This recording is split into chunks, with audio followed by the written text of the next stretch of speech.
একটা মানে ঝগড়া হয়েছে না, কিছু ছেলে দিবা না। ঠিক বলছিস, আচ্ছা ঠিক আছে।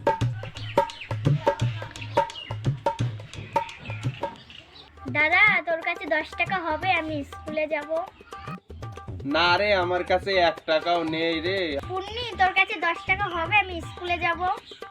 দাঁড়া আমি তো দিচ্ছি পয়সা।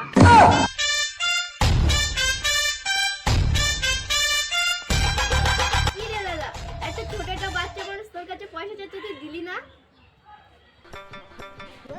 কি হলো? আমি তোকে দিচ্ছি পয়সা।